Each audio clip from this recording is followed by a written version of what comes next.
Welcome everyone to our weekly webinars through the Center for Racial Justice. Our webinar today focuses or is entitled Know Your Rights. We have 5 distinguished panelists on our session today.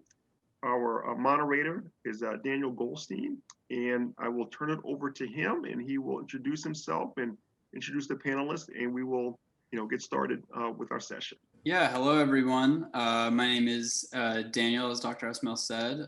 Thank you guys so much for having us here today. We are all from the Orleans Public Defender's Office, and we are going to be presenting about your rights as a New Orleanian, and really hoping to get into some Q&A stuff. So really keep those questions, either type them in the chat if you'd prefer that, or hang on to them until we are finished with our brief presentation, and we're hoping to just be able to answer all your questions today. So I'll be introducing folks that we brought with us today. First is Robert Jones.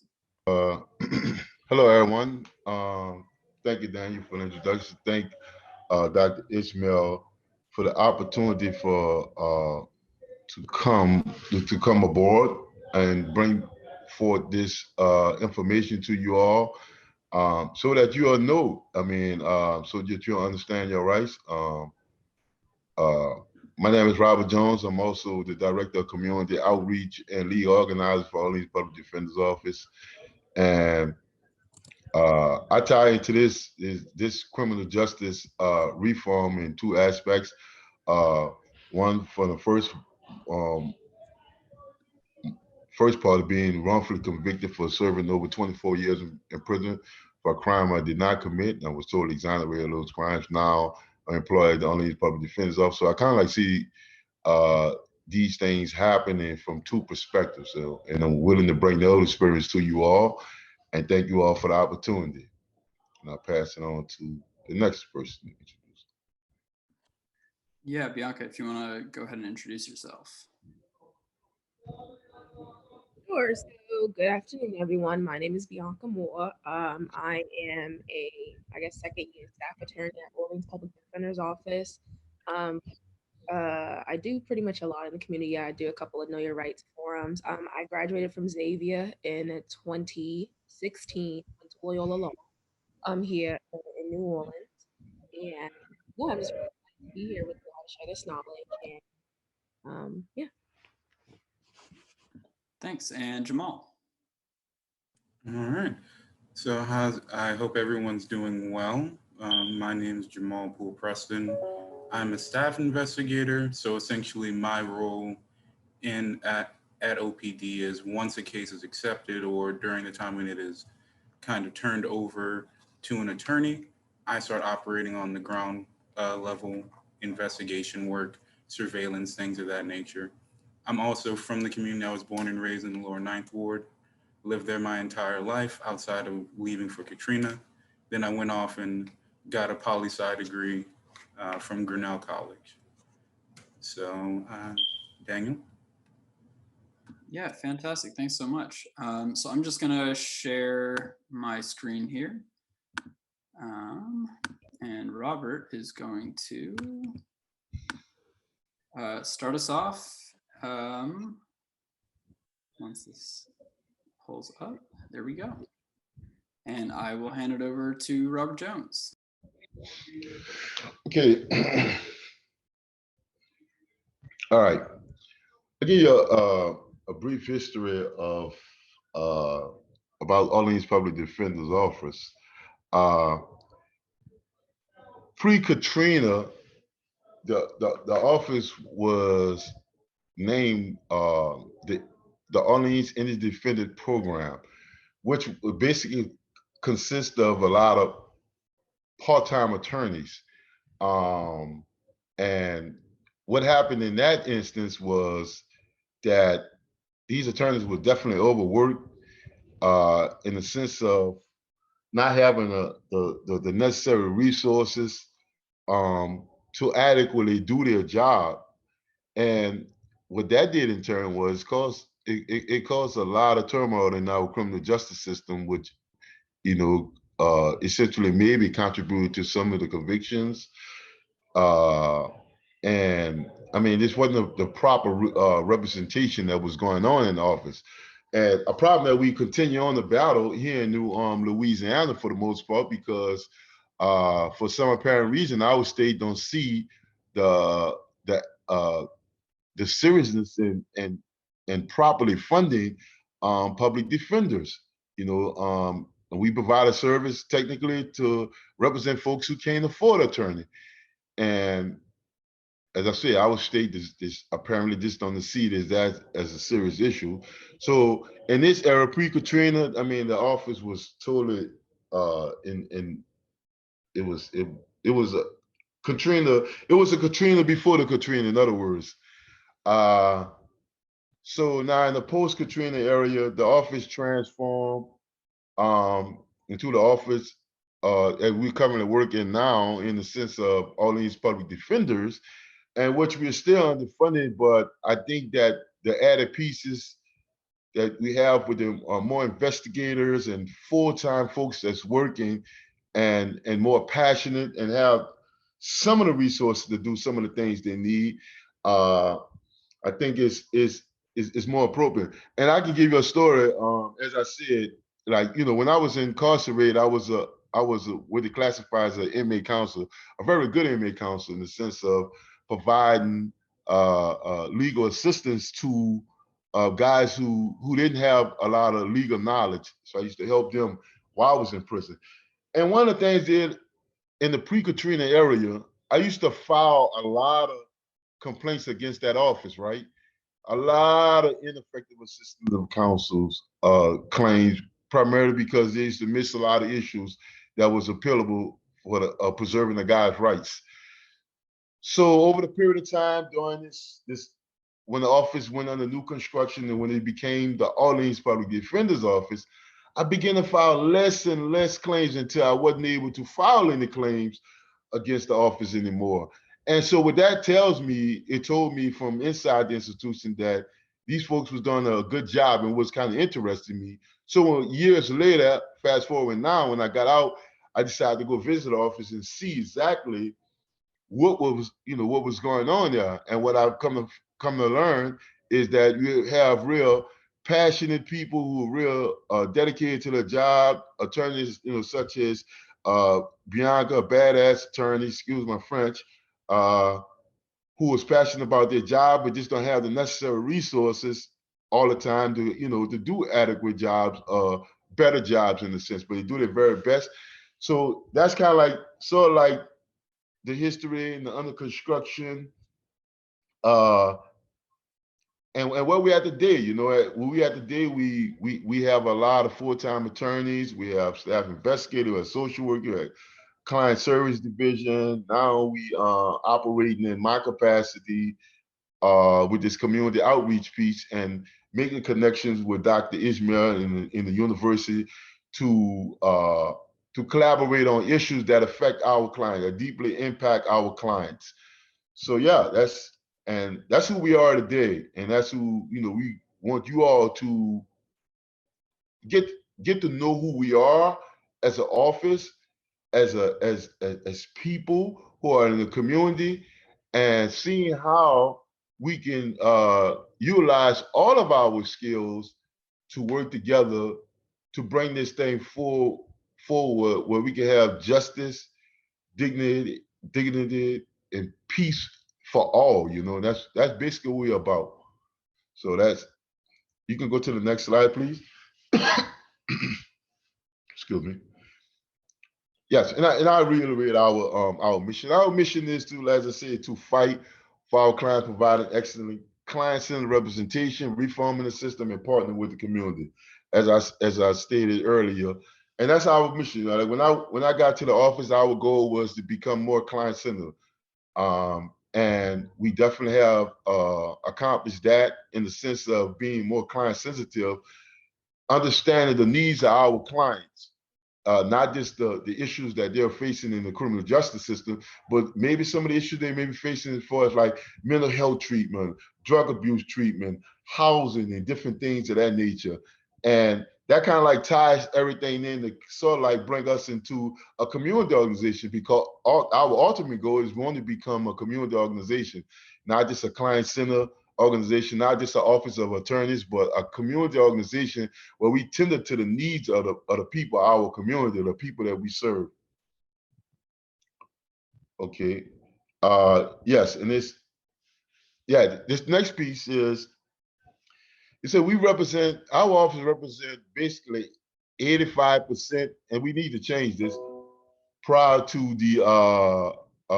this is basically prior to the pandemic, right? But now since the pandemic have happened, that number is probably significantly high, maybe 95%, because a lot of folks have fallen in the category of actually being poor or being in a position where they can't afford attorneys when they get into some form of trouble.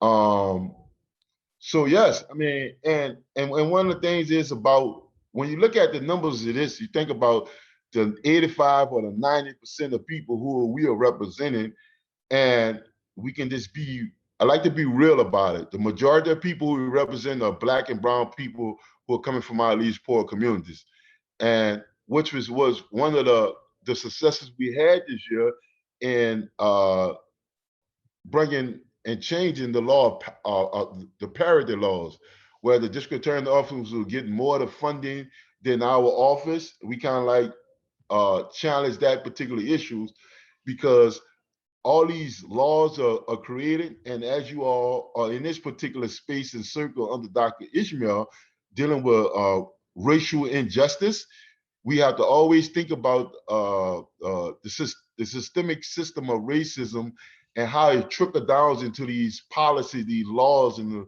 the things that govern our lives on a daily basis.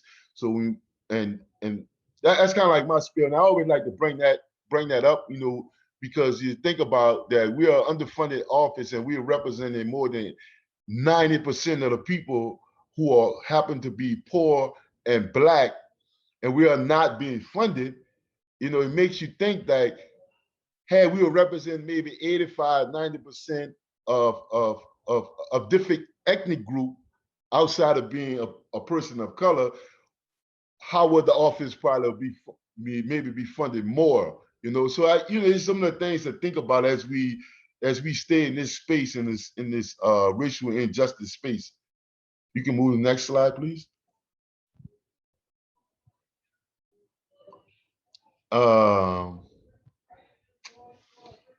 Okay, I think that's for Bianca. All right, and so this is where we're going to get into the section about your specific rights that will affect you on a daily basis, or if you're court involved. So first, the Fourth Amendment. This one is especially important, right? So the Fourth Amendment prohibits unreasonable search and seizures without a warrant. Next is the Fifth Amendment. And this guarantees you due process of the law, including right to notice, right to be heard, the right to remain silent, and the right to present a defense for yourself if you are arrested or some sort of prosecution is brought against you. And lastly is the Sixth Amendment, and this guarantees you a right to a speedy trial, an impartial jury, and the right to counsel, including the right to have a lawyer if you can afford it. So that's where us, the public defenders, come in. And so these are like the general most three important rights, especially if you're involved in the criminal justice system. And we're going to speak a little bit more about them as we go through the presentation.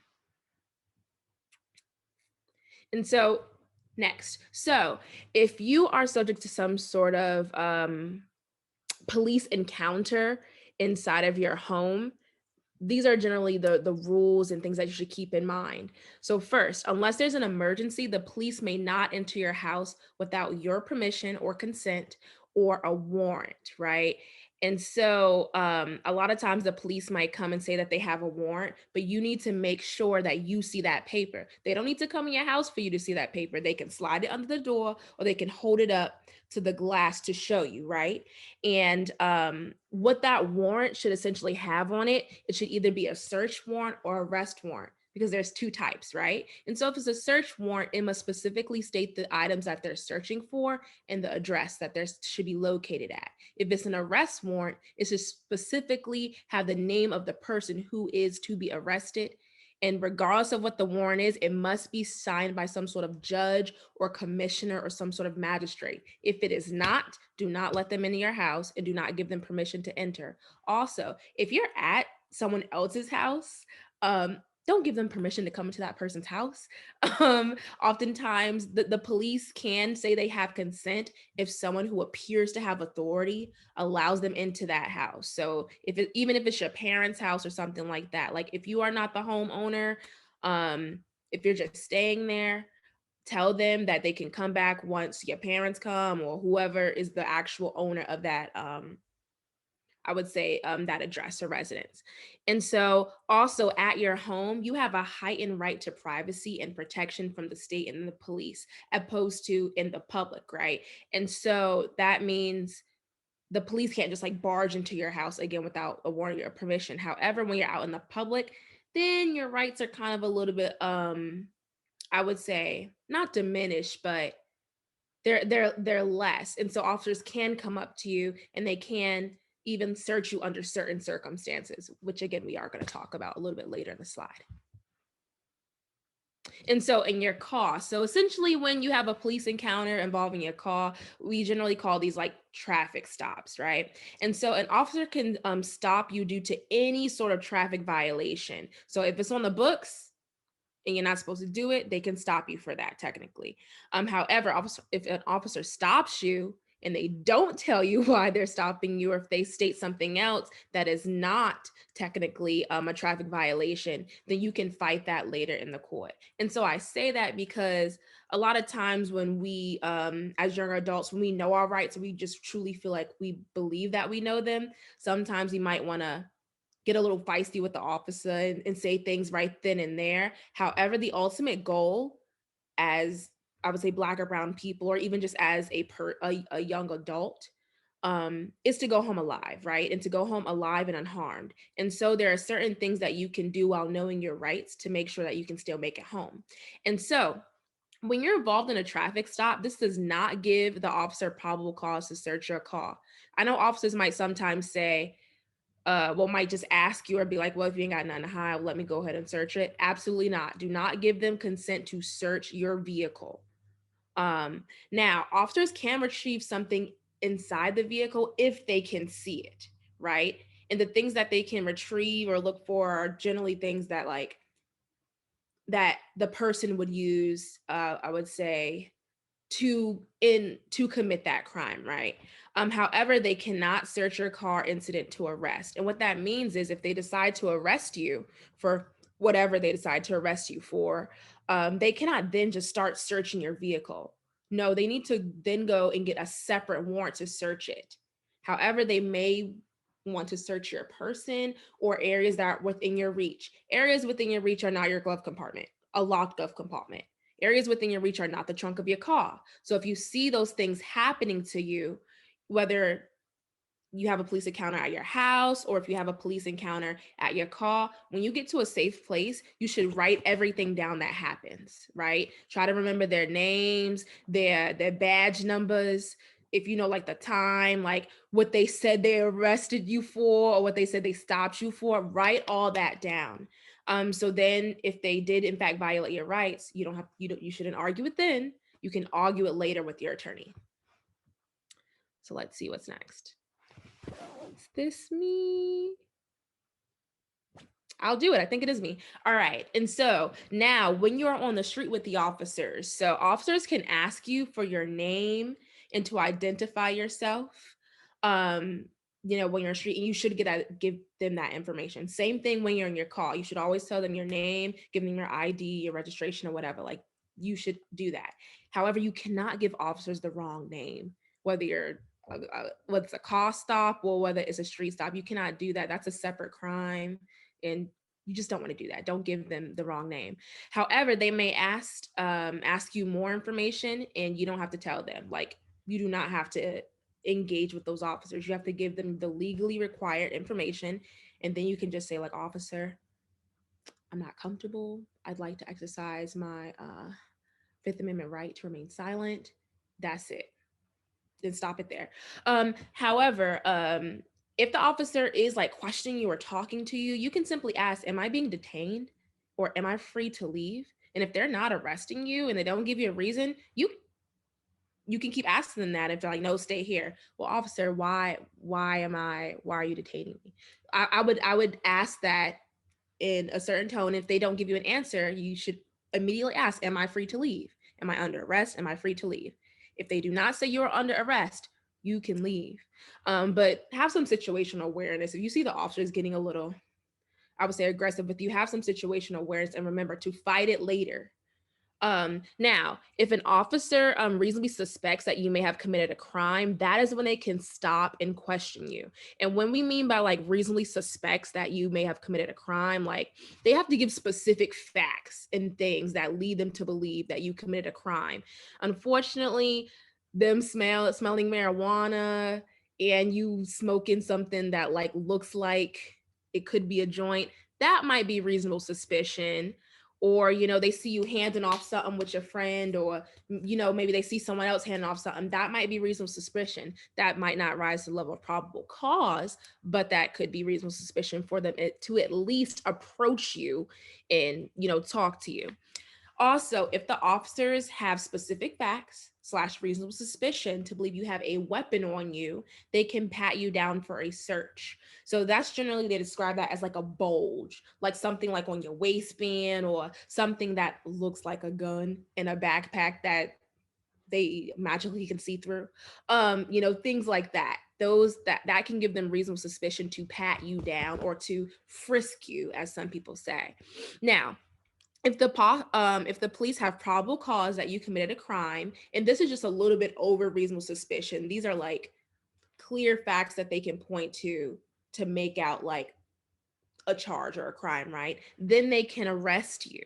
And if they are arresting you, you should do the same things that I said do when you're in a call or when you're at home. Get their name, get the reason why they say they're arresting you for, try to get their badge number. And when you get to a safe location, write down everything that happened so you can have a clear recollection of it and not have to try to guess or try to remember what happens when you are interacting with your attorney.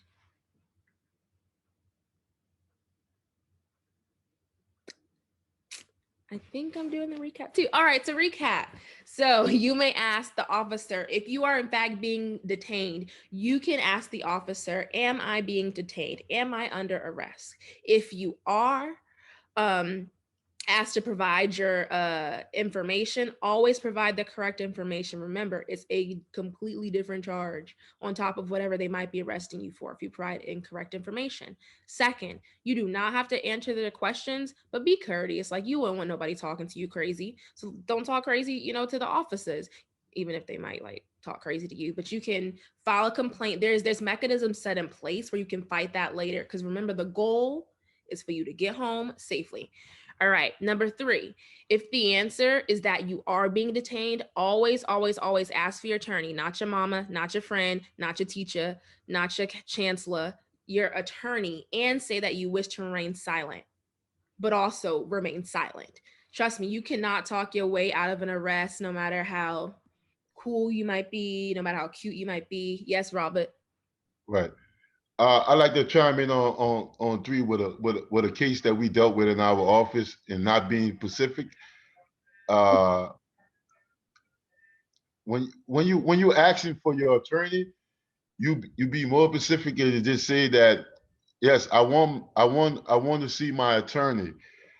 Period.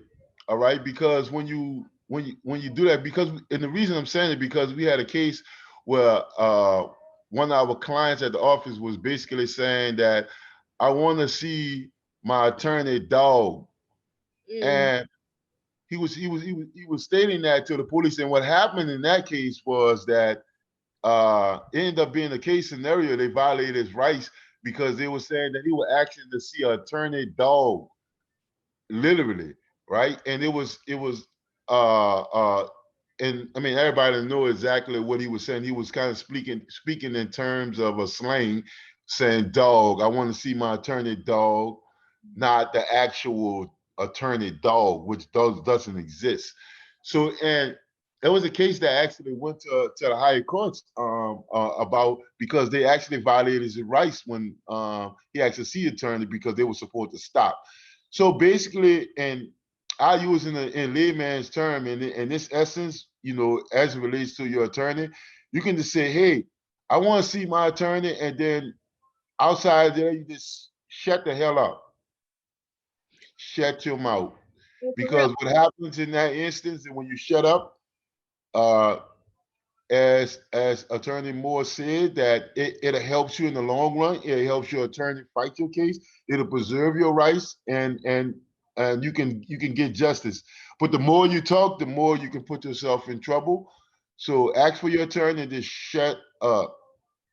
Yeah, y'all, because I cannot tell you how many times I've had clients where I'm reading the police report and I'm like, please, Lord, let my client not have said this. Like, and please let it not be on body camera footage. And then I watch the body camera footage and it's exactly what my client says. And it's horrible for their case because they're trying to like finagle their way out, or they just think that they can be smart with the police. And literally any and everything you say can be used against you. You don't know what's going to be problematic. So just don't talk to them. And as Robert said, yes, specifically ask for your attorney, period. That's it.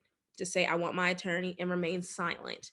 Let's go to the fourth one. So 4, you have the right to refuse a search of your car or your house unless they have a warrant. So again, if they don't have a warrant, they might say, well, can I search your car? If you're like, oh no, I don't have nothing to hide. If you are not driving your own vehicle, you absolutely should not let the officer search the car.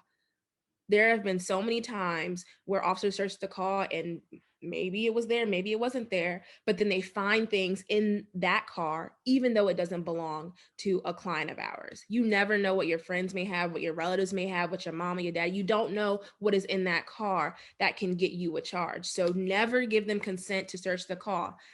Even if they say they have probable cause, okay, well, let them prove that to you, okay? And now if they start searching your car without your consent or without a warrant, again, write down when that occurred, and then you can move on and tell that to your attorney, and your attorney can fight it in court. You are not the person to be fighting it at that time. And 5th, you should just cooperate with the officer and remain calm. Like, even if they're asking you to do certain things that you might not agree with at the moment, again, there are mechanisms and things set in place for you to fight it later. And again, the main goal is to preserve your life, right? To prevent harm from coming to you and your loved ones. So.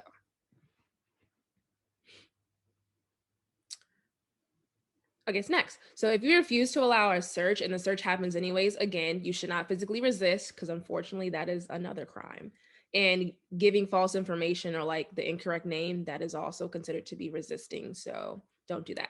All right. Now, if you think that the search or arrest is unlawful, again, try to remember everything that happened so you can tell your attorney, write down notes, include the officer's name, badge, call number, any witnesses who you might know are around the scene. Or if you're witnessing, I guess like an encounter, make sure you write down that information and you can submit it to like maybe the public defender's office, or try to get that person's name and number. So then you can text it to them, or maybe you can get in contact with that person to give it to them to then give to their attorneys.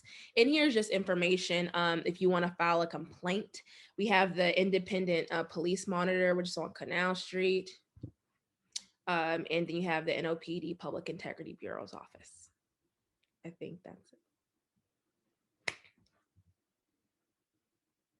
Alicia? All righty. Introduce yourself, Alicia.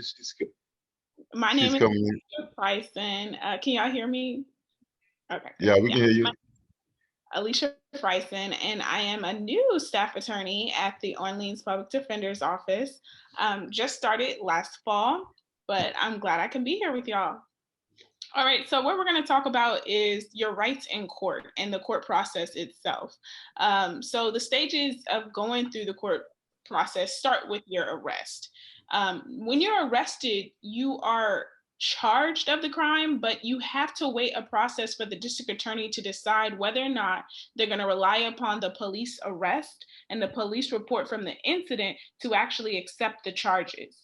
And in Louisiana, the district attorney has 45 days to accept the charges if you're in custody and 60 days to accept the charges if you're out of custody.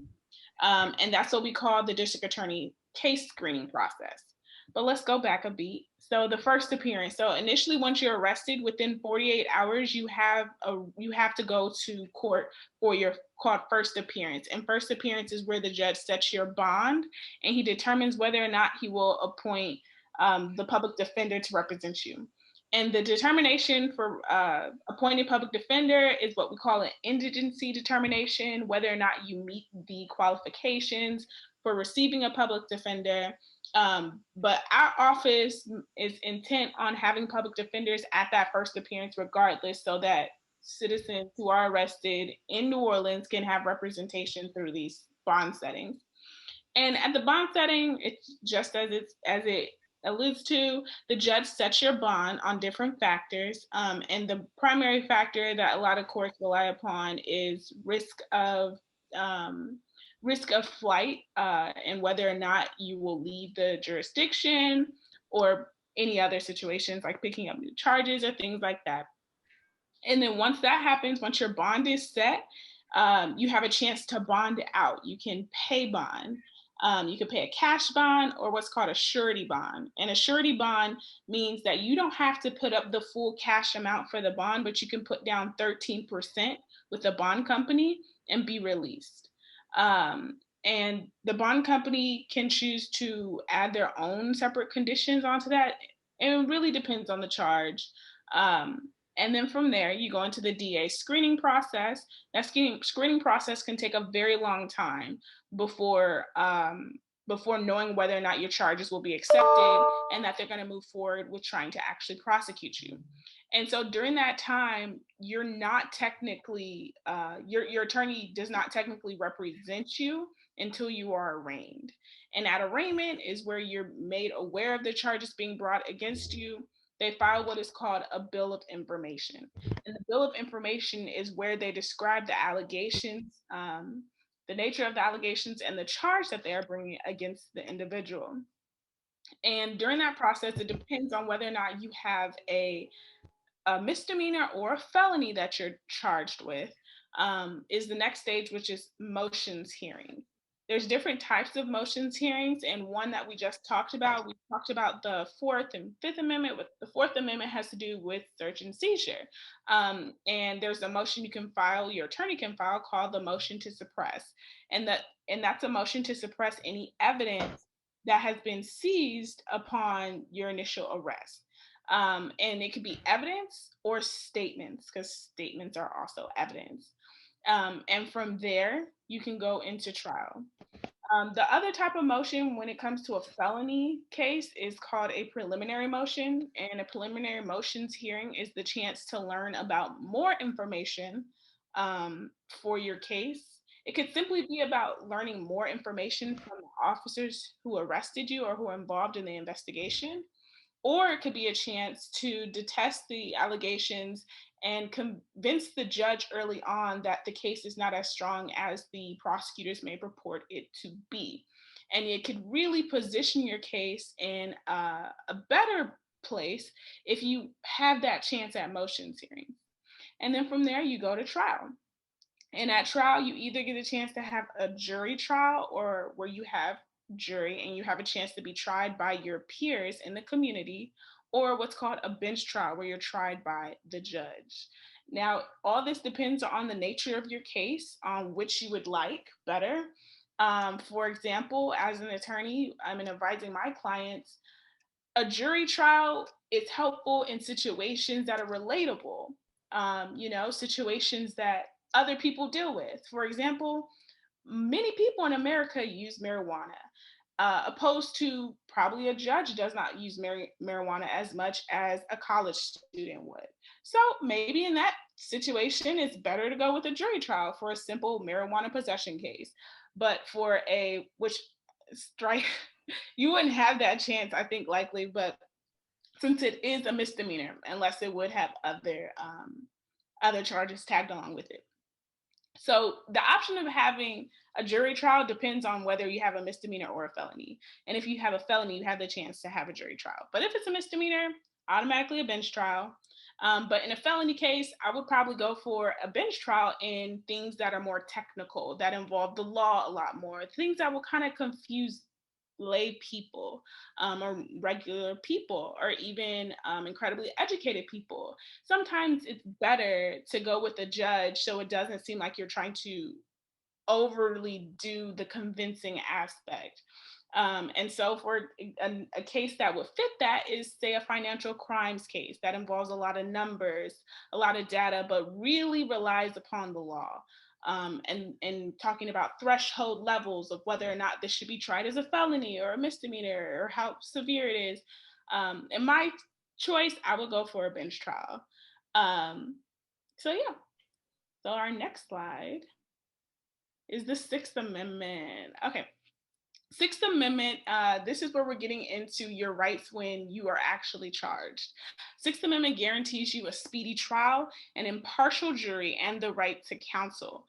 Once arrested, you have the right to an attorney for any crime for which you could be sent to jail. And as we stated before, as Robert and Bianca stated about asking for your attorney, you have a right to your attorney upon being arrested. And you can ask for your attorney to end any type of questioning, but you have to do it clearly and leave it there. If you continue to keep talking, then there's no guarantee that what you say after that is going to be suppressed or protected. Now, Sixth Amendment guarantees you a right to a speedy trial. And what that means is your right to have a trial as soon as you would like to have a trial, instead of waiting past the deadline. There's a threshold time limit of when a person must be brought to trial. And the purpose of this is to keep people from sitting in jail for a long amount of time waiting for a trial. And you can choose to stand on your speedy trial rights or waive them at any point. It just depends on your case. In some situations, it's best to probably hurry up and get to trial. In other situations, it's let's just wait it out. Maybe there's something else that'll pop up that'll help us out, And like we stated about the right to counsel, you have a right to counsel to represent you upon being arraigned and further. You can even have a right to an attorney at your bond setting. You can have an attorney at any stage of the process. It is your right. Do not acquiesce to a judge telling you ever that you don't have a right to have an attorney here or in this type of setting. Because these are things in my short time of practicing I've already heard, or in situations where the judge is trying to, hamper down on your rights to use your attorney or to do more with your attorney or even speak with your attorney in the courtroom or things like that. Stand on your right and always consult your attorney. And the most important thing here, we're talking about the issue of sharing certain information to police. That also is important in the courtroom. You have a right to an attorney. So if you hire an attorney, rely upon your attorney and let your attorney do the speaking in the courtroom, because what you do say in front of the district attorney can and will be used against you. And you're also, you're tainting your fact finder. And potentially if your judge is your fact finder, or not, they're still going to be presiding over your case in the future. And certain information, maybe the judge doesn't need to know that, like a situation, I guess I won't do an example, but Louisiana's obligation under the 6th and 14th Amendments. At each stage of the proceedings, every person is entitled to assistance of counsel and his choice or appointed by the court if he is indigent and charged with an offense punishable by imprisonment. All right. Okay, next slide. Now, what to expect from your public defender. Soon after they are appointed, your public defender should visit you in jail if you remain incarcerated. You should be able to talk to your attorney in a private area where no one can hear you, which is something that is hard to come by in COVID times because we're all remote. Or at least we're transitioning back, fortunately. But for a very long time, we've been like 100% remote, and jails have had the least access to the public and to their attorneys due to the COVID situation.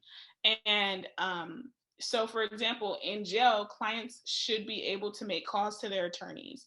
And all communications between attorneys and clients are what we call privileged communications, meaning that other people should not have access to them. They cannot be recorded. The district attorneys do not have access to them, and they should not. And so in-person visits at jails are so vital because of that. Anytime you have another person present in the midst of the conversation, it blocks the privilege. It's no longer privileged if someone is present. And when you're over remote calls, or if you have to talk over the phone primarily, you're not sure what portion of that call is being recorded. But you still have a right to have those communications. And if you have the chance to speak with your attorney, be mindful of those instances and make sure that if the information you know that you're going to be sharing should be particularly confidential information, make sure it's just between you and your attorney. Now, your public defender should make motions to the court to protect your rights and ensure you receive a fair trial. Now, the motions may vary, and we talked about that motion phase, but early on when you're first arrested, your attorney can still file motions. After your first appearance, when your bond is set, say you're not able to afford your bond for whatever reason, and you're sitting in jail just because you cannot pay bond, that's a violation of your rights, and your attorney can file what's called a motion for bond reduction. Now, your public defender is responsible for defending you throughout the criminal court process. And at any time that you're feeling that your attorney is not doing that, you can always have that conversation with them to evaluate what's going on. You could take that step forward and be more involved in the process. And I personally encourage it. My clients are very helpful when they're involved in the process, but also be mindful that your attorney, I trust that your attorney cares about you and you getting your rights protected and things like that. But as public defenders, we tend to have a very high caseload. So sometimes it's not an issue of the attorney not working on your case, but sometimes you may not hear or see as much, but they're just very diligent behind the scenes and handling other things as well, as much as they can. Okay, our next slide. Yeah, so that concludes our presentation portion of this. I'm just gonna stop screen sharing here. And so if anyone has any questions, I'm not sure if this format allows you to ask the questions yourself, or if you just want to type anything in the chat, I can read them off to our panelists here and let you guys go ahead and answer those. All right, it looks like there's a question, Daniel. Yeah, Chastity asks, what is the hardest part about being a public defender? And I think this is open, obviously, to both of our attorneys and as well, Jamal, I think you have a unique perspective here too. So I'm curious to hear what everyone has to say. I think for me, the hardest part about being a public defender is not like getting like too tied up into my work and my clients, as well as finding like a good work-life balance, which like, I mean, when you become a professional, I'm not sure if that truly exists. I don't know if Dr. Ismail can speak to that, or if you know, Jamal or Daniel can kind of speak to that, whether y'all have found a work-life balance, but I clearly have not at this point in my career. But I think that because of the type of work we do, our clients need so much. They literally put their lives in our hands that we just get really invested in them and their progress, and you know, hopefully getting them out of jail, and not only just getting them out of jail and getting their charge handled, but also getting their lives back on track. And so sometimes for me, even when I do get my clients matters dismissed, a lot of them, like they'll still like text me, I'm like, hey, you gonna come to like a barbecue and things, like, you know, like they still want this relationship with me. And to a certain extent I have to, like, you know, set boundaries, but to a certain extent, like when you've been working with someone for a year trying to get them out of jail, trying to, you know, and for some attorneys for like 3 years or more, you know, trying to help them get their lives back on track, it's very hard not to become too invested. And so I still do have a pretty decent relationship with a good bit of my clients, especially during COVID, with my clients. But I think that sometimes, I think the hardest part is like separating you from your work. Yeah, I'll add to that. I definitely agree with that, separating you from your work. And I'll say the other side of that is I'm an incredibly passionate person, and I'm superhero complex is the problem. And a lot of us as public defenders have that issue. And sometimes I get too invested in the lives of my clients. And one, it's impossible. You can't do that with the amount of clients that we have at one time, but it's incredibly dangerous because at the end of the day, I'm the attorney. I'm not in a different position where I can only be here to help with life issues. As the attorney, you're here to yeah, it's better to step back from a more neutral point of view, a more balanced point of view to make judgment calls. And if my heart is too in the work, it's harder for me to make those rational judgment calls. And sometimes I feel that internal conflict of that I want to be a human with a heart and the person that I am, but sometimes here I need to step back and it's just about making the decision as the attorney. What are we going to do as the attorney? And the other aspect is that is sometimes my heart may be in it so much that I know or have my own ideas of what's best for my client situation. But at the end of the day, I represent the client. I am not their personal advisor. I'm not their life coach. I can't, and I'm not their parent. I'm not their family. Whatever the client desires, whatever the client wants us to move with, that is what we're doing.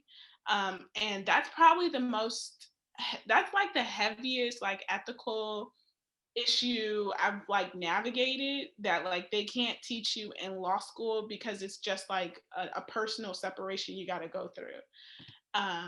But at the end of the day, like I still love it and it's taught me so much. Kind of to piggyback off of that, Alicia, a little bit, the idea of like separating your heart from it, at least for my role, I interact with what we call complainant witnesses a lot more. So for me, it's more of separating kind of your moral obligations from your obligations to the client. That's kind of where, that's probably the hardest part for me. And understanding that when you come into this work, prison is not the answer. Putting someone in jail is never going to actually help that person. It's never going to fix the problem that is occurring with them because jails are just not equipped for that. Like justice is never issued by a courtroom. They issue out sentences. There's a big difference.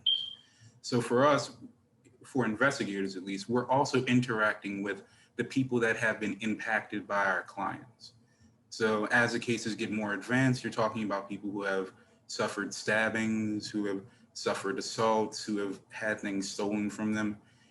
And being able to be both empathetic while also understanding, I represent my client.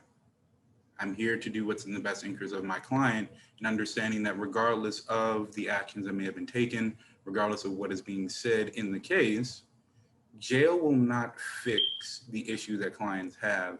And that's the beauty of being at OPD, because we're focused on trying to holistically help our clients. It's not, oh, we're trying to get them back on the street, but they have a massive drug problem for the last 15 years and we're not going to care about that. No, we want to actually get them into rehab, get them into some type of program. And these are all valuable steps throughout it. Yeah, that's all I got on that one. Great. Well, thank you. We have another question. This is more legislative from Darius. Is there hope for the passage of the George Floyd Legislative Act, which is police reform oriented? I don't personally have a great sense of it and how it's doing, but if anyone of you does that and would like to chime in, that would be, or Dr. Esmail, if you have a sense of that, that would be great, because I personally do not know. Yeah, I'm not familiar with the George Floyd. Like, is it something to essentially like get rid of qualified immunity? I'm guessing, or I'm not. No, I don't have a strong grasp on the specifics, but I'm just curious if anyone else does. If not, I have a question for the for the group. We often, in terms of statistics, we read a lot. Every public defender represents 100, 200 clients at one time, or I don't know if this is an exaggeration, but you hear these stats all the time, and so you get a lot of false verdicts, and this happens constantly because people are just railroaded into prison that are innocent. They're just not getting the full representation. Now, I'm listening to you all say, the amount of passion that you all have, working with your clients. I mean, how many clients do you all work at one time, and do you all feel like people are getting the full, and I know we're only talking about New Orleans, and I guess there you all are getting the full representation.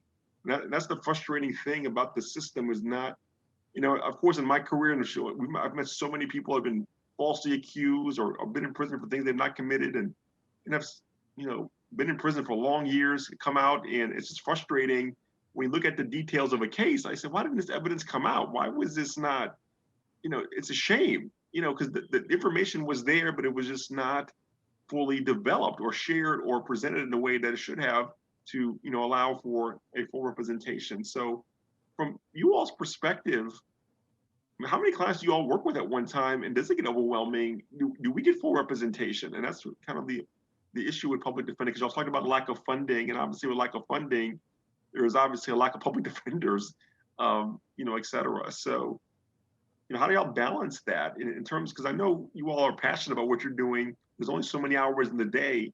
How do you balance trying to make sure that your clients are getting the full, the full defense under the law and are getting full representation? Do y'all ever feel that they're not? Simply put, yes. I mean, I'm sorry to just jump in. Yeah. But at least from my end, simply put, you can't give all your energies to everyone in the way that you wish you could. I have, for example, I have been at OPD for, what would it be, a year and about 4 or 5 months now. My peak number of clients was around 90 something. And right now I'm somewhere in the 70s or 80s. Now that's including cases that have closed out and also more cases that have come in. A lot of my work involves going to places to get surveillance footage, like going to a gas station. Oftentimes these cases don't come to us, so that surveillance footage is long gone. Mm-hmm. Or they're time-sensitive tasks that are also included, but when you have, 70 clients driving around the city and talking also to a bunch of victims, which requires oftentimes a lot of prep to get to that stage of even being able to talk to them properly without causing more stress to them. Sometimes it is very difficult. It's a very delicate balancing act. It's a lot of priority listing, saying what's the most important thing we can put at the top of our list. Mm-hmm. Sometimes I definitely wish that I could do more visits with my clients and getting to know them more, or having more of the side chats that they're kind of requesting, but it becomes difficult sometimes for sure. And I know as attorneys, you guys can speak to it even more than I can. But also beyond that, just as an investigator, as our division, since we're talking about funding, for a long time, we were understaffed with investigators. And as such, first-year attorneys would end up having to do their own investigation on their initial cases. So, it's kind of been like that for a while, I assume. Again, only a year and a half in, so. I think the standard for public defenders is so much higher than even private attorneys, because it's so funny when I hear people say, I'm gonna go get a private attorney, and then I see the quality of work that a lot of private attorneys do for their clients isn't almost even half of what us public defenders do for our clients. The knowledge of holistic services for drug treatment and we have just so much knowledge that I would say private attorneys don't have, but yet we get such a bad rep. But to directly answer your question is, I do feel as if a lot of our clients do get the best representation they can based on the circumstances. And the reason why I say that is a lot of my clients can't even afford an attorney. So especially for misdemeanors. When I first started at OPD, I started in municipal court, which were all misdemeanor charges. I had almost 300 clients. I had 270 at one point. And the cap for the state was, I think, 400, which is insane because when you look at other public defender's office, heavy caseload for them, even for misdemeanors, like 100, right? Because that is a heavy caseload. And so for us in New Orleans, where our DA at the time was accepting 98% of cases that went on his desk, that was a good caseload. And so I was dealing with that, and unfortunately we become accustomed of like triaging and picking which clients really need our help at that moment, and really delving in at that time period or that week for it because they have some major hearings, even stepping back a little bit. Is that the most effective? I would say for the client, I'm not sure, but I think that because of the passion at our office, because of the training that we get at our office as well, and because of the support that we have, that a lot of clients are in good position even when they do have public defenders. Now with the new DA, caseloads are substantial. I would, but like cases are definitely lower. My caseload is now I'm doing felony charges now, but so now I only have like 130 something. However, when I first started in felonies, I had like one. And so that's still a lot. But when you have a progressive DA, then the entire system can run better because only the DA can bring charges, only the DA can dismiss charges, right? Not the judge. A lot of people think it's the judge. And so when you have a DA who understands how public defense works and how defense works in itself, you can start having better outcomes for your clients. Because I think one of the barriers for clients, like maybe having to plead a lot or having to essentially admit guilt to things that they didn't do, or some of the laws that are in place, such as habitual offender laws that like increase the time someone can get simply because they have like a felony, right? Or just really no drop policies from the DA, which I struggled with in the first few months of being an attorney. The DA is like, nope, we're not dropping anything. Take everything to trial. Then you have people who are like, I don't want to continue to go through this process. I don't want to do this. And so they'd rather plead guilty to a small misdemeanor, not realizing that that can later affect their entire lives, job opportunities later on, no matter what their public defender says. And so I think that public defenders really do get a bad rep, but some of the most hardworking attorneys, some of the smartest attorneys, and some of the most passionate attorneys you'll find are definitely at the PD's office. Let me ask a question because you just made a comment at the end. The plea bargaining aspect. You know, we often hear from literature that the clients are, whether they're innocent or guilty, go ahead and just plea bargain, etc. Are you all, do you all favor against this? If a client is he's telling you, he or she's telling you they're innocent, I don't want to plea bargain. What is your advice? Do you look at the evidence and then kind of, make a decision from there? Actually, I was watching Blackish the other day and they had an episode about public defenders and I was so upset because I was like, this is the problem. Like, and so like everyone always thinks that, no, my public defender, they're just going to get me to plea. They're working with the DA. Well, honestly, you kind of do want any defense attorney to be working with the DA a little bit, like, because the DA is the one who's going to get you the plea offer and like hopefully dismiss your case. But anyways, like, yes, we have to, there's so many things that wrap up into that, like your prior criminal history, right? What the facts actually look like and what the DA can and cannot prove, whether or not you say you're guilty. And unfortunately, some people have just really bad cases and the amount of time you might be subjecting yourself to if you decide to fight it, right? Because a judge trial, like Alicia was, like she was explaining earlier, you can have a judge trial or you can have a jury trial. And sometimes, depending on your facts, you don't want to have a judge trial because the judge isn't in your favor. And then sometimes, depending on your facts, you don't want to have a jury trial. So, because you don't want other people, it might be better for you to go with a judge. And so, like, yes, there's so many factors that play a role in whether or not we plead someone to something, especially under the previous administration, like being multi-billed or just facing unnecessary amounts of time because the way our laws are set up, you can get crazy time for certain charges that might be considered minor in different states. So I don't know if anyone else want to chime in on that. Yeah, I'll add to that. The plea bargaining area is very dicey. It could be very dangerous with the implications for your client down the road. And that's something I really try to talk to my clients about and hamper down on. And it could be difficult because most of the clients who are really talking about a plea are the ones that are in jail. A lot of them aren't the ones who are outside. Like, you have much more liberty and freedom of mind, like freedom of your capacity to fight the case and go on for no matter a pretty lengthy amount of time if you have, your liberty.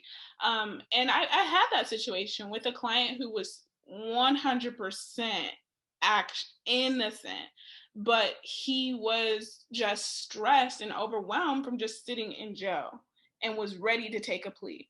And in those situations, I feel like those are the toughest situations as public defenders, because, or just as attorneys, period, because you want to represent the interest of your client and further their interest at the end of the day.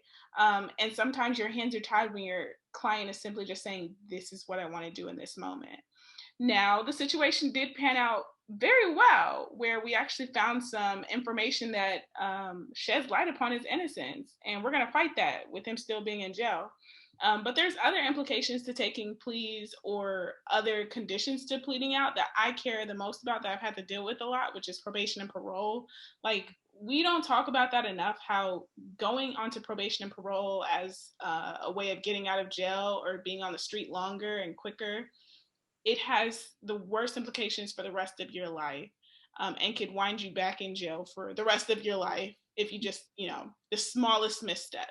You practically have to be a model citizen. You have to be Clark Kent to do well on probation and get off of probation, or be that good to stay on parole for the rest of your time and never get sent back to jail. You can only hang out with Clark Kents too. Every one of your friends has to be squeaky clean, because they catch you with something, it's over with. Your friends, your family, the people you live with.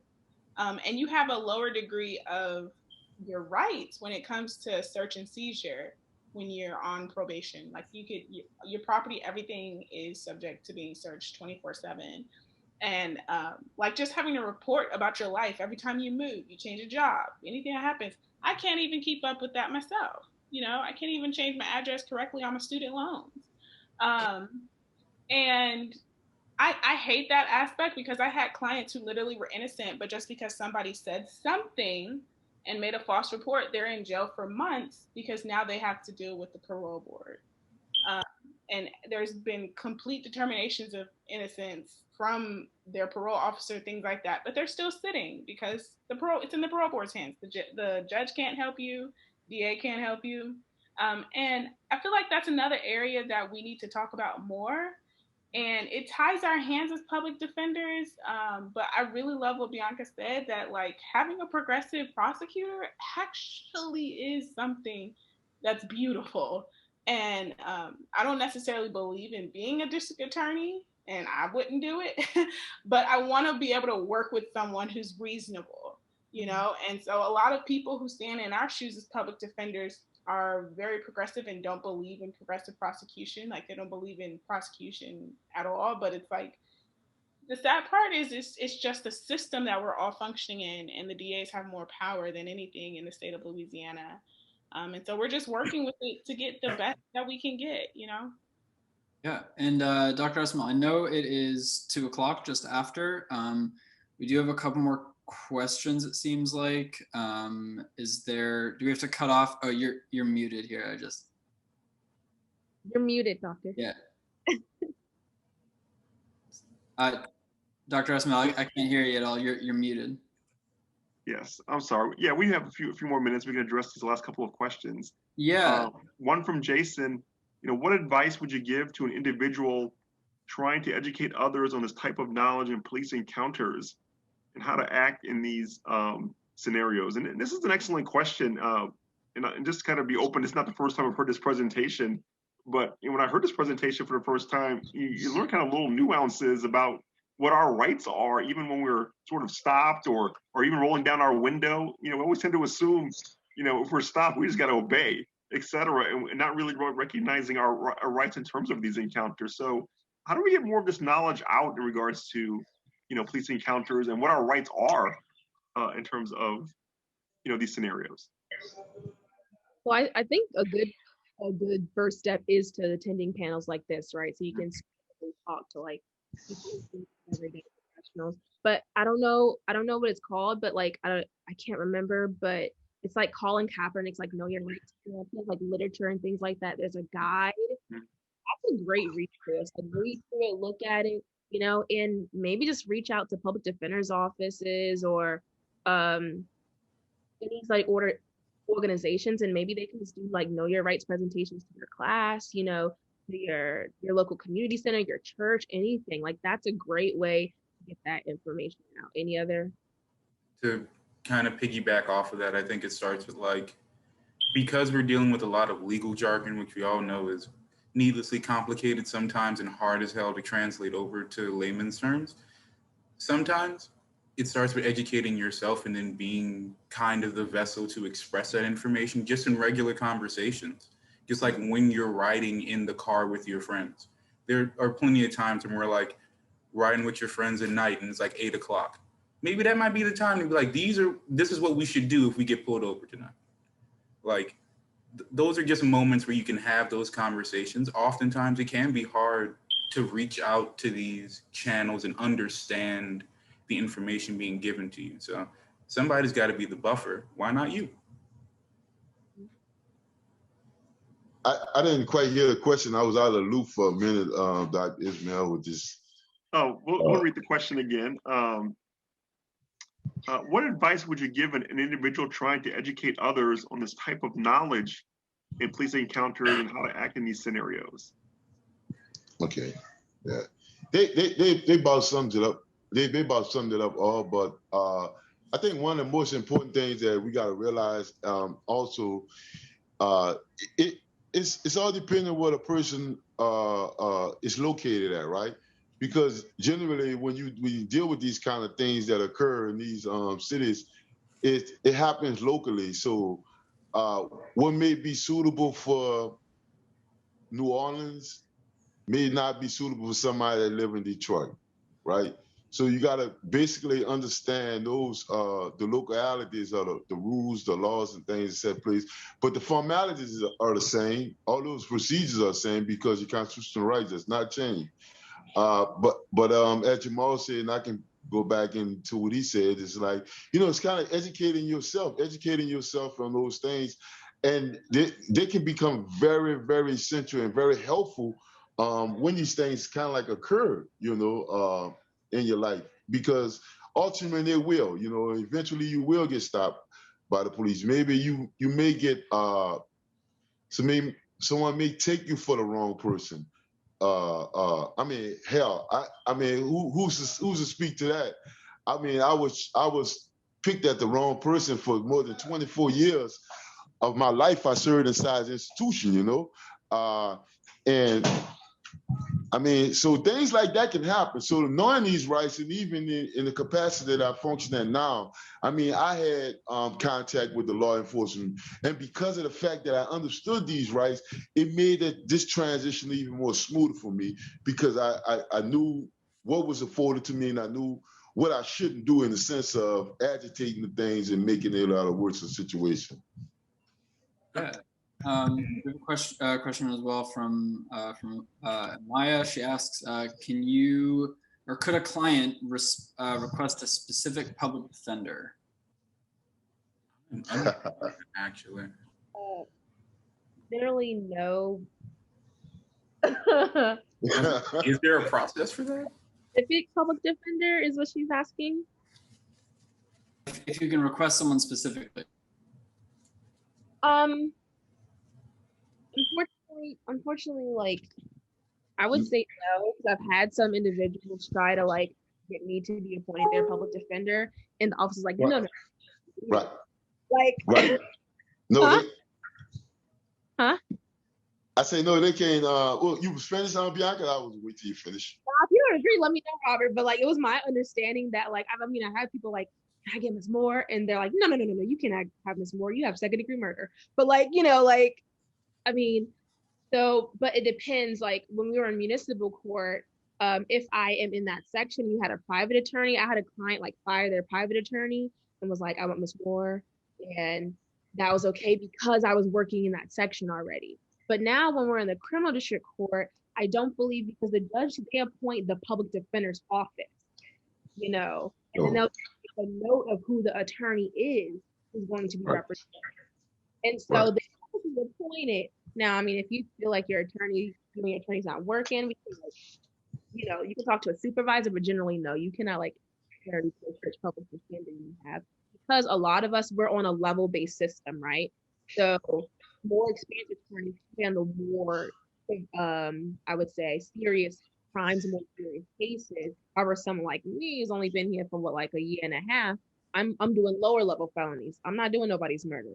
And so that's yeah. Right. You got Robert.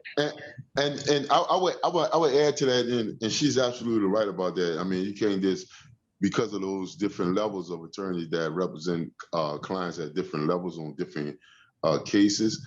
But what I would do in that situation is I would see, maybe it's the relationship piece that might be involved in this process, where they want that certain attorney because of this particular relationship they have with the person, or they may have trust issues with their new attorney.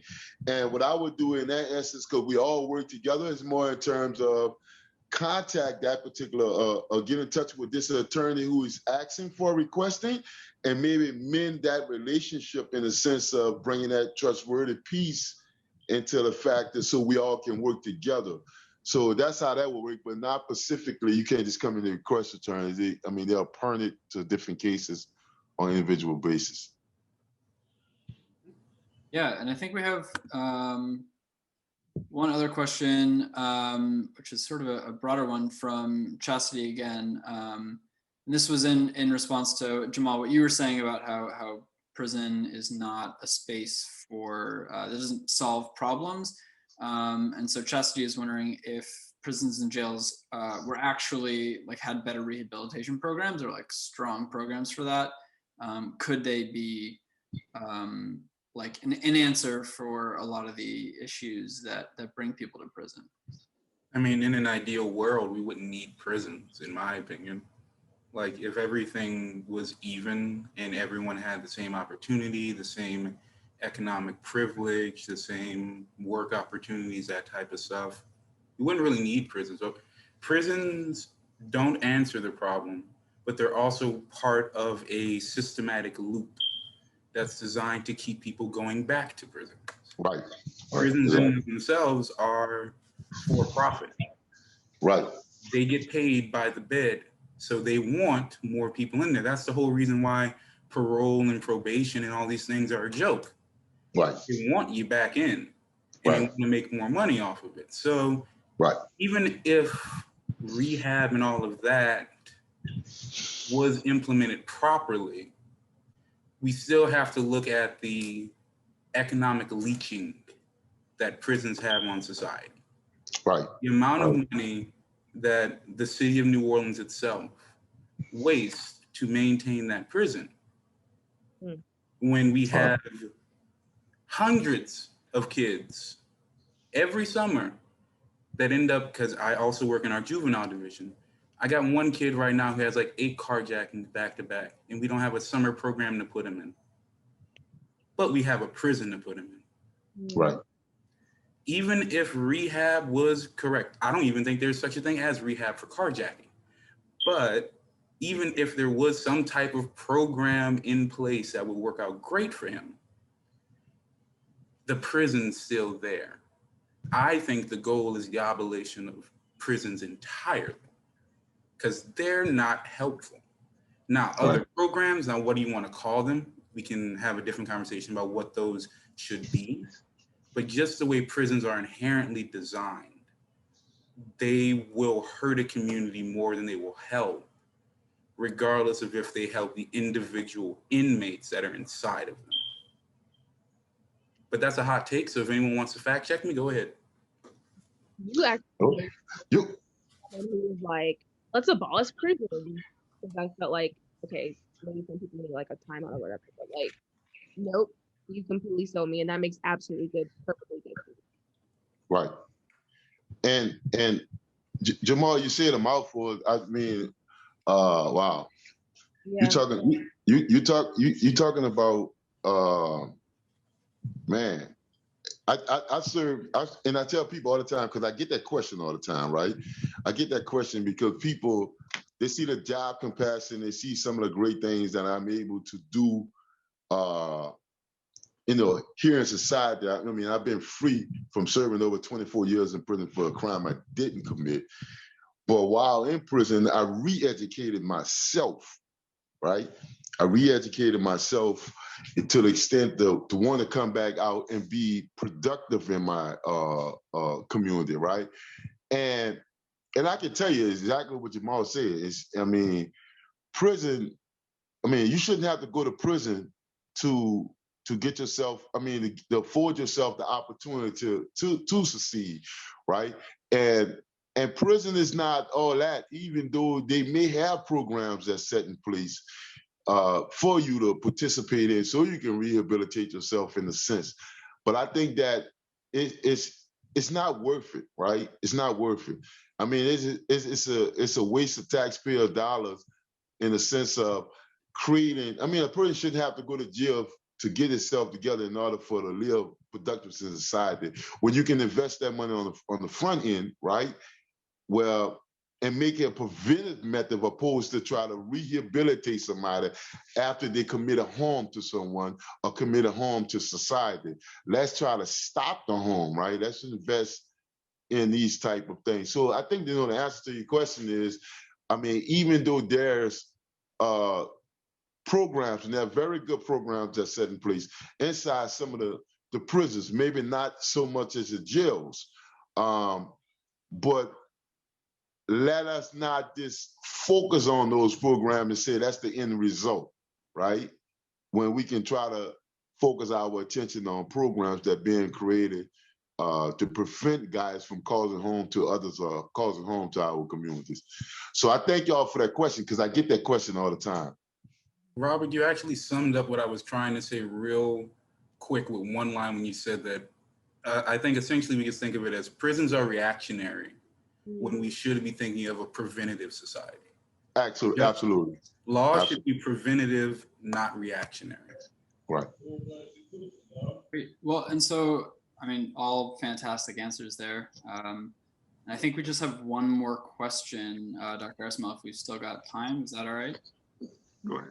Great. So our last question is from Kyler, who asks that, and I think this was in reference to a specific incident where an Army lieutenant got pepper sprayed during a traffic stop. Like, what do you do when you know your rights during a police stop, but it doesn't technically help your situation because the police are still harassing you, or they've pepper sprayed you, or whatever it might be? What can you do in that situation? What are your options? Take the option that doesn't send you home dead. Like, in that moment, and it's a sad reality of the fact, but we can teach you your rights as best we can. But until police are held accountable for violating those rights, which will come on the legal end of things, your option when they're still choosing to walk away, pick the option of least resistance. At the end of the day, the state will always have control over, will always have the right to violence over you.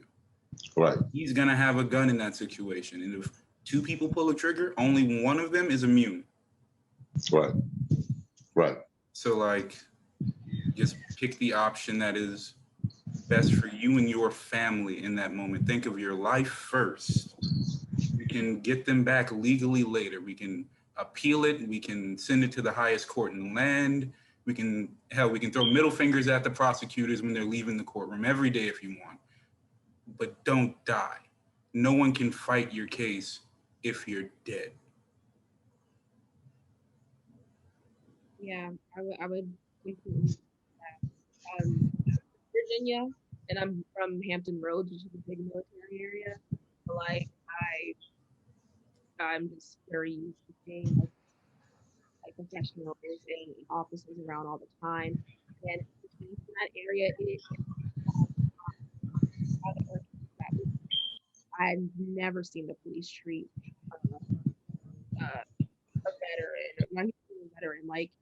know, just a person in the armed forces like that. And so it was insane. And I was watching it and I could not see anything that he did wrong besides his alleged traffic violation, you know? And unfortunately, if it does get to the point where you are pepper sprayed, then at that point, like Jamal said, because at this point now your life is in danger, because if the officer felt so threatened to pepper spray you, then you don't know what else he'll do. And so when he unbuckled his seatbelt and got out and he complied, that was the best thing for him to do at that point, because now we have on video camera every last single thing the officers did wrong. We can definitely fight that in court. And so I think people forget about there being body camera footage, right? And so you don't need to sit there and try to fight with the officer. You don't need to sit there and try to, assert your rights. You need to essentially figure out how you're going to get home to your family, or your friends, or back to your life. And so, again, I don't see anything that officer, I'm sorry, I keep saying officer, I would say that armed force man, that Army, a lieutenant, but he did wrong. But after he was pepper sprayed, he complied and he did everything right. And so unfortunately, we might not be able to prevent you from being pepper sprayed from knowing your rights, but by you complying and writing down everything afterwards, you definitely can protect yourself after an encounter such as that. So. Daniel. Yeah. Daniel, yeah. Before for you as the host and Dr. Ismail, before I like to do some closing remarks as that's all the questions to kind of like reiterate our point as to why we do these type of things and what our goal is and what we're trying to accomplish, basically. Okay, you got all the questions? Yeah, that's all. Go ahead. Go ahead. All right. Well, I can do this. It will be real brief. For those of you who are attending class or just who are in school, one of our objectives is in doing these type of things is also to inform you of your rights, something that you face locally on a daily basis, and something that can actually occur for you to understand those rights. And also, and to kind of like understand our plight in there, what we do at Orleans Public Defender's Office to try to encourage more internship, right? More internship from these local colleges in the sense of coming working with us, come work with us in the sense of performing a public service, because we live in very unjust systems on all different levels. And it's gonna take all of us, It's like you all have fresh eyes, you have different energy, and we can work together. So my thing is always to kind of like encourage folks from our local community that's come from these communities to start getting involved in these processes, because it's gonna be you all that actually that's still a future, in dealing with it in this particular class of Dr. Ismail, which is important, dealing with racial injustice. It's important. It's going to take all of us. It's going to take a diverse group of people in order to make these changes. So therefore, I encourage you all, to start doing more internship at the Orleans Public Defender's Office. We're not bad people, as you can see. We're passionate about our clients, about our folks that we represent in the community, because we are those same folks, and this dispel a lot of those misconceptions about our office. We're very passionate people, like I said, and I work there, and I'm dedicated, and I work with a lot of dedicated folks who's there, who's trying to make change. But they're gonna take a diverse group of people, gonna take all of us, and especially you all. That's the upcoming geniuses and scientists and great attorneys and judges, representatives, and folks of that nature. So I thank you all for this opportunity, and consider that, consider on doing some internship at our office. Thank you all. To speak to that, I applied for the intern to be a summer intern a summer investigator intern and got denied twice by OPD. And now I'm a staff investigator. Apply, do it. Also, just a shameless plug, we do have like 3 classes for the investigator internship. If you guys are interested in that, we love having a bunch of interns every year. You get a chance to basically do my job and shadow me a little bit throughout it. Hopefully we'll be able to do in-person stuff. And with some schools, we do allow it to work with work study too. But also please fill out the whole application for any of the internships. Unfortunately, if you don't have all the materials, they go straight to the garbage bin. So like, make sure you have all the materials in there and you'll stand a pretty good shot. Absolutely.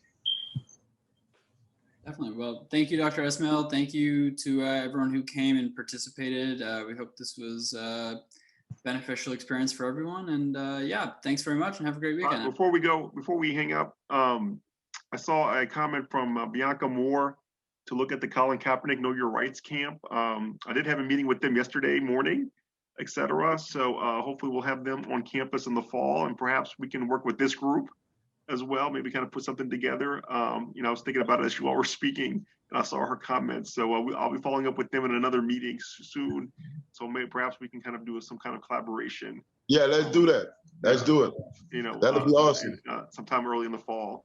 But I want to thank you all for coming on, and presenting to the Dillard University community.